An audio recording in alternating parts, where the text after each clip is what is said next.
लंबे बालों वाली परी। बहुत समय पहले बादलों के उस पार परियों की एक दुनिया हुआ करती थी। वहाँ बहुत सारी खूबसूरत खूबसूरत परियां रहा करती थी।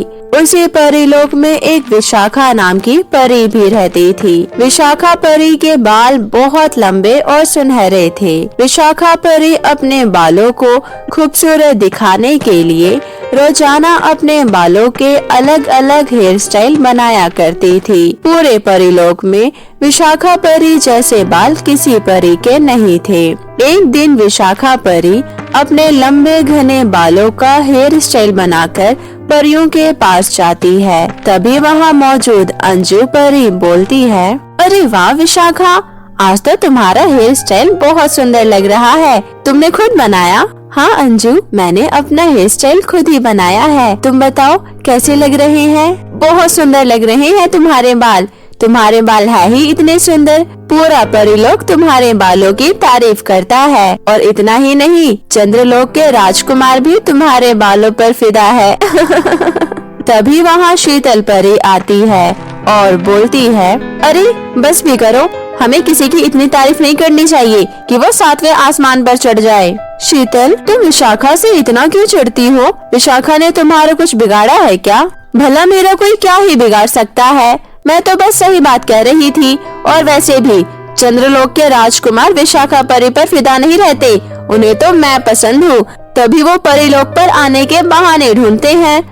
इतना कहकर शीतल परी वहाँ से चली जाती है। शीतल परी के जाने के बाद अंजू परी विशाखा परी से कहती है, विशाखा, शीतल परी का तो काम है बोलना, वो तुमसे चिढ़ती जो है, तुम उसकी बातों को दिल से मत लगाना।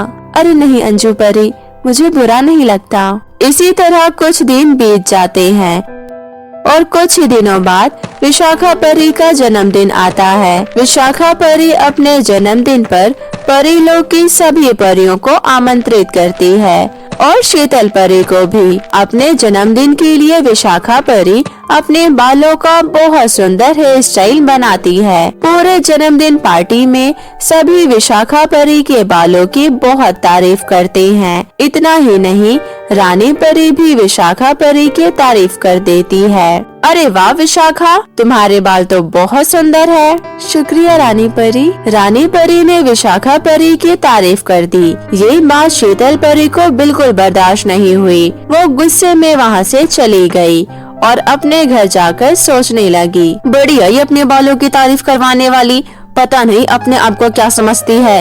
बाकी परियां तो पागल है, लेकिन मुझे रानी परी से ये उम्मीद नहीं थी। आज तो मैं विशाखा परी को बहुत अच्छा सबक सिखाऊंगी। उसके बाद शीतल परी चंद्रलोक में रहने वाली एक चुड़ैल के पास जाती है और बोलती है, चुड़ैल जी, मुझे एक ऐसा शैम्पू चाहिए जिसे लगाने के बाद बाल बहुत बुरे दिखने लगे, बिल्कुल ऐसे जैसे करंट लगा हो। क्या आपके पास कोई ऐसा जादुई शैम्पू है? ऐसी कोई जादुई चीज नहीं जो मेरे पास ना हो, समझी? मेरे पास हर प्रकार की जादुई चीजें हैं। तो जल्दी से मुझे वो जादुई शैम्पू दे दीजिए ना। ये लो। चुड़ैल शीतल परी को जादुई शैम्पू दे देती है। जादुई शैम्पू लेकर शीतल परी सोचती है, अब जब विशाखा परी इस जादुई शैम्पू से अपने बाल धोएगी तब पता चलेगा उसे, जब उसके बाल खड़े हो जाएंगे। फिर देखती हूँ कि बाकी परियां उसकी तारीफ कैसे करती है। उसके बाद शीतल परी उस शैम्पू को विशाखा परी के शैम्पू से बदल देती है। अगले दिन सुबह जब विशाखा परी नहाने जाती है तो उसे शैम्पू की स्मेल कुछ अलग लगती है।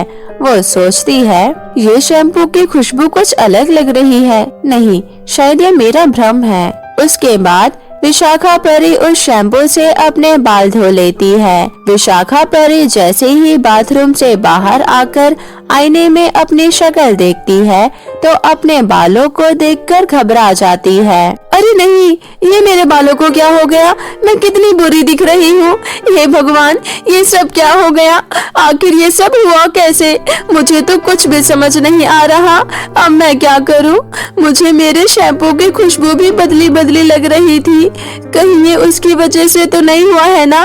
नहीं, ये जरूर उस शैम्पू की वजह से ही हुआ है। लेकिन मेरा शैम्पू बदला किसने होगा? मुझे रानी परी के पास जाना चाहिए। इतना कहकर विशाखा परी रानी परी के पास जाती है।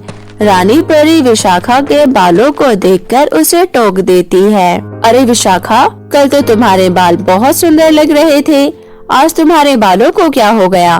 तुम्हें करंट लग गया है क्या? पता नहीं रानी परी, किसी ने मेरा शैम्पू बदल दिया। जब मैंने उस शैम्पू को लगाया तो मेरे बाल ऐसे हो गए। मेरी मदद कीजिए रानी परी। लेकिन विशाखा, तुम्हारे बाथरूम में वो शैम्पू आया कहाँ से? शीतल परी भी वहीं खड़ी थी। वो विशाखा परी के बाल देखकर मन ही मन मुस्कुरा रही थी। ये बात रानी परी को भी पता थी कि विशाखा परी के बालों से शीतल परी बहुत चिढ़ती है। रानी परी शीतल परी से बोलती है, शीतल परी, कहीं ये सब तुमने तो नहीं किया ना? तुम वैसे भी विशाखा के बालों से बहुत ज्यादा जलती थी। तुम ही चाहती थी ना कि कोई भी उसके बालों की तारीफ ना करे। रानी परी की बात सुनकर शीतल परी कुछ कह पाती इससे पहले ही विशाखा परी कहती है, नहीं रानी परी, मैंने माना कि शीतल परी को मेरे बाल पसंद नहीं थे, लेकिन वो मेरे बालों के साथ इतना बुरा कभी नहीं कर सकती। शीतल परी दिल से बहुत अच्छी है। शीतल परी जब विशाखा परी की ये बात सुनती है तो उसे मन ही मन बहुत बुरा लगता है। उसे जरा भी उम्मीद नहीं थी कि विशाखा परी उसके बारे में इतना अच्छा सोचती है। वो मन ही मन सोचती है, अरे नहीं, विशाखा परी तो कितनी अच्छी है, इसे मुझ पर कितना यकीन है। मैं अब इतनी बड़ी बात नहीं छुपा सकती, मुझे अपनी गलती कबूल कर लेनी होगी। शीतल परी इतना सोचती है और कहती है, नहीं विशाखा, रानी परी ठीक कह रही है। मैंने ही तुम्हारे बालों को खराब करने के लिए तुम्हारे शैम्पू की जगह एक जादुई शैम्पू रख दिया था, क्योंकि मैं नहीं चाहती थी कोई भी तुम्हारे बालों की तारीफ करे। मुझे लगता था तुम अपने बालों को लेकर हम सभी परियों को नीचा दिखाना चाहती हो, लेकिन तुम ऐसे बिल्कुल भी नहीं हो। तुम्हें मुझ पर कितना यकीन है। मुझे माफ कर दो विशाखा परी, मुझसे बहुत बड़ी गलती हो गई। मुझे अपनी गलती का बहुत पछतावा है। मुझे ऐसा नहीं करना चाहिए था। ये सभी बातें सुनकर रानी परी बोलती है, देखो शीतल, ये बहुत अच्छी बात है कि तुम्हें अपनी गलतियों का एहसास हो गया है, लेकिन तुमने गलती की है तो तुम्हें उसकी सजा तो मिलेगी ही। नहीं रानी परी, आप शीतल को कोई सजा मत दीजिए, आप बस मेरे बाल ठीक कर दीजिए। मैं जीवन भर ऐसे बाल लेकर नहीं रह सकती। मुझे मेरे पहले वाले बाल लौटा दीजिए, बस किसी तरह। रानी परी अपनी छड़ी घुमाकर विशाखा परी के बालों को ठीक कर देती है। अपने बाल वापस पहले जैसे पाकर विशाखा परी बहुत खुश होती है। सभी लोग शीतल परी को माफ कर देते हैं। उस दिन से शीतल परी विशाखा परी की सबसे अच्छी दोस्त बन जाती है, एकदम बेस्ट फ्रेंड।